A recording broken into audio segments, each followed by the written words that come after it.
నేను పంచాయతీ నా తరపు నుంచి పంచాయతీరాజ్ డిపార్ట్మెంట్ తోటి ఎప్పటికప్పుడు సమీక్షలు చేస్తున్నాను లాస్ట్ టూ డేస్ నుంచి. ముందుగా అందరూ అనుకున్నట్టుగానే ఇది వర్షం ఎక్కువైంది, తను వచ్చి సహజ వరద అనుకున్నా. ఆ తర్వాత రికార్డ్ బ్రేక్లో అసలు ఎవరు ఊహించిన విధంగా గత 50 ఏళ్లలో ఎప్పుడు రానంతగా వరద నీరు చేరడం, ముఖ్యంగా తెలంగాణ నుంచి అక్కడ పడ్డ వర్షాలు, అక్కడ వాగులు ఇవన్నీ వచ్చి ఫైనల్లీ కన్వర్జింగ్ పాయింట్ బుడిమేరు మన వైపు రావటం, దానికి మనం విపరీతంగా నష్టపోవడం. అలాగే ముఖ్యంగా విజయవాడ ఎందుకు ఇంత గురైందని చూస్తే, ఇది ఇంత అవుట్లెట్ తీసుకోకపోవటం. బేసిక్గా గత ప్రభుత్వం చేసి ఉండాల్సింది, ఇవన్నీ కొంచెం దృష్టి పెట్టుండాల్సింది, వాళ్ళు పెట్టలేకపోయారు.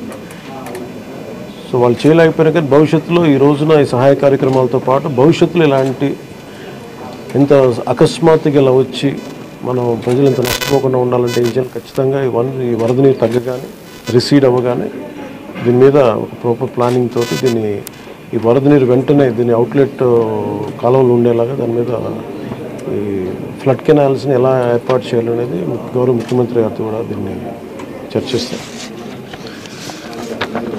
ఇందాక కూడా మాట్లాడుతూ ఉంటే ఇన్ఫర్మేషన్ ఏమంటే బుడిమేరుకు సంబంధించి కొంత గత ప్రభుత్వం కంప్లీట్గా విస్మరించింది ఈ ప్రాజెక్ట్స్ని. చాలా ఇప్పుడు మీరు చూస్తే మొన్న వాళ్ళ ప్రభుత్వం ఉన్నప్పుడు కూడా మన అన్నమయ్య ప్రాంతానికి పింఛా డ్యామ్ కూడా సరిగ్గా మెయింటెనెన్స్ చేయలేక నష్టపోయారు. ఒకటి, కెపాసిటీకి మించి వరదలు వచ్చినాయి. ఒక ఆంధ్రప్రదేశ్ సంబంధించి మన తెలంగాణ నుంచి పడ్డ వర్షం కానీ అవన్నీ కూడా ఇది ఆంధ్రప్రదేశ్కి ఒక ముంపుగా ఏర్పడ్డాయి. దానితోడు ఈ అవుట్లెట్స్ లేవు, ఫ్లడ్ కెనాల్స్ సరిగ్గా నిర్మించుకోలేకపోయాం. ఒకటి, మన స్టేట్ బైఫర్కేషన్ నుంచి ఇప్పుడు దాకా మన ఇన్ఫ్రాస్ట్రక్చర్ ఇలాంటి భవిష్యత్తులో జరగకుండా, నగరాలకు ఎలాంటి ముంపు వాటిల్లకుండా ప్రతి నగరాన్ని కూడా దీన్ని అసెస్ చేయాల్సిన అవసరం ఉంది. ప్రస్తుతం విజయవాడని ప్రత్యేక కోణం నుంచి దీని మీద దృష్టి పెట్టాలి. అదొకటి ఫ్లడ్స్ అయిపోయిన తర్వాత ఆలోచిస్తున్నాం. ప్రస్తుతానికి సిసోడియా గారు చెప్పడం, దీన్ని డిజాస్టర్ మేనేజ్మెంట్ హెడ్గా, స్టేట్ డిజాస్టర్ మేనేజ్మెంట్ హెడ్గా ఆయన మా దృష్టికి తీసుకొచ్చింది ఏంటంటే, ప్రస్తుతం రిసీడ్ అవుతున్న నీళ్లు పెరగట్లేదు. రేపటికి ఇది మనకి ప్రకాశం బ్యారేజ్లో 5 lakh క్యూసెక్స్కి 5 దాకా వచ్చేస్తుందని చెప్తా ఉన్నారు. సో మేజర్ ప్రమాదం మనం తప్పింది. అంటే చాలా అదృష్టవశాత్తు ఇది భగవంతుడి కరుణ అనుకోవాలి. ఆల్మోస్ట్ ఒక 10-12 వేల క్యూసెక్లు రీచ్ అయ్యి ఉంటే అసలు టోటల్ అసలు మనం ఊహించిన ప్రమాదం జరిగి ఉండేది. అసలు మన ఎవరో అన్కంట్రోలబుల్గా జరిగి ఉండేది. ఒకటి, ఇది మేజర్గా చెప్పాలంటే ప్రకృతి విపత్తు. ఇంకొంచెం తక్కువ స్థాయిలో మనం డ్యామేజ్ అయ్యిండేది ఒకటి, బుడిమేరు కనుక గత ప్రభుత్వం సరిగ్గా మెయింటైన్ చేసి ఉంటే. ఎందుకంటే వాళ్ళు అన్నీ చిన్న ఇరిగేషన్ ప్రాజెక్ట్స్ కూడా సరిగ్గా కనీసం వాళ్ళు ఈ లాకులు కూడా రిపేర్ చేయలేకపోయిన పరిస్థితులు ఉన్నాయి వాళ్ళకి. సో ఇప్పుడు వాళ్ళని తిట్టి కూడా ప్రయోజనం లేదు. ఎందుకంటే ఇది ముందు మనం ప్రస్తుతం మా చేతిలో ఉన్నది ప్రభుత్వం ఏమన్నా మేము ఏం చేయాలని ఆలోచిస్తామని ఉన్నంతలో మొత్తం కూర్చోబెట్టి దాదాపు ఇండియన్ ఎయిర్ ఫోర్స్ నుంచి, నేవీ నుంచి, హెలికాప్టర్స్ ద్వారా, అలాగే డ్రోన్స్ ద్వారా ఫుడ్ సప్లై అన్నీ చేస్తూ ఉన్నాం. అలాగే సహాయ కార్యక్రమాలు ముందుకు తీసుకెళ్తా ఉన్నాం. అలాగే పిఆర్ పంచాయతీరాజ్ నుంచి కూడా దాదాపు 242 టీమ్స్ని ఈ రోజున 262 టీమ్స్ని ఏర్పాటు చేయడం జరిగింది. ఇది వరద ఎఫెక్ట్ కాని జిల్లాల నుంచి ఈ ప్రత్యేకించి మన ప్రిన్సిపల్ సెక్రటరీ గారి ఆధ్వర్యంలో ఇది ముందుకు తీసుకెళ్తా ఉన్నాం.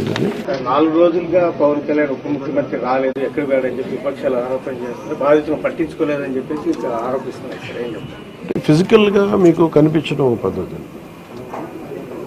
అంటే వాళ్ళు ఏమనుకుంటారంటే, నేను బోట్ వేసుకొని రెస్క్యూ చేయడం కుదరదు కదా, బాధ్యతలు లేకుండా ఎందుకుంటాం. అది ఏంటంటే అనాలి కాబట్టి అంటమే తప్ప ఎంటైర్ మీరు చూస్తే మా పిఆర్ మెషినరీ, మన పిఆర్ పంచాయతీరాజ్ మెషినరీ మొత్తం ఎంటైర్ వర్క్ చేస్తాం మా సైడ్ నుంచి. అంటే అట్లే కదా సార్, ధైర్యం చెప్పని కూడా రాలేదని చెప్పేసి వాళ్ళు ఆరోపణ చేస్తున్నారు కదా.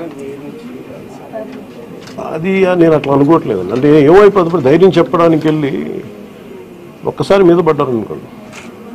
పరిస్థితులు ఎలా ఉంటాయంటే, ఇప్పుడు నేను మొన్న పింఛా డ్యామ్ దీనికి వెళ్ళాను. నేను వెళ్ళి సహాయ కార్యక్రమం అంటే నేను ఒక ప్రత్యేకమైన పరిస్థితిలో ఉండాలి, అది మీరు అర్థం చేసుకోవాలి. ఇప్పుడు నేను వెళ్ళి కూర్చుంటే వెళ్ళిపోదని రెస్క్యూ ఆపరేషన్స్కి ఇబ్బంది కలగకూడదన్నది ఒకటే నన్ను ఆ సూచన ఒకటి నన్ను ఆపినాను, అంతమించి వేరే ఆపలేదు.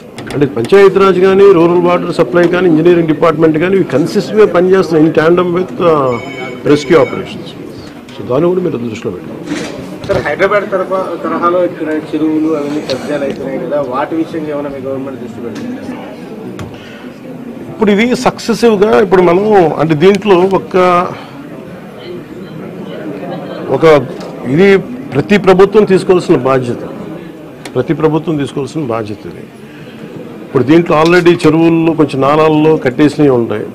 అసలు ముందస్తుగా వ్యవస్థలు కనుక చాలా బలంగా పనిచేస్తుందంటే పర్మిషన్స్ లేకుండా ఎప్పటికప్పుడు అది ఒక విచిత్రమైన పరిస్థితుల్లో అందరం వదిలేస్తాం, నీళ్ళు రావట్లేదని. ఎఫ్టీఎల్లో ఇప్పుడు మన హైదరాబాద్లో కూడా చూస్తున్నాం కదా, ఫుల్ ట్యాంక్ లెవెల్లో ఉన్న చోట్ల రావులని చెప్పి లాస్ట్ 20 yearsలో రాలేదని చెప్పి ఇల్లు కట్టేశారు.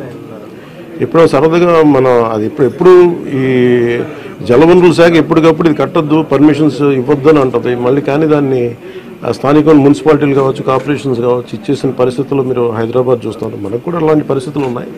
ఇది సక్సెసివ్గా జరుగుతూ ఉండింది. దీన్ని ఎట్లా అడ్రస్ చేయాలనేది ఇది ఒక సోషల్ ఇష్యూ కూడా అవుతుంది. సో దీన్ని ఎలా చేయాలి కొంత ఎడ్యుకేట్ చేసి కొంత అవగాహన తీసుకొచ్చి ఒక ప్రత్యామ్నాయం కల్పించి దీన్ని ఖచ్చితంగా అడ్రస్ చేయాలి, భవిష్యత్తులో ఖచ్చితంగా అడ్రస్ చేయాలి.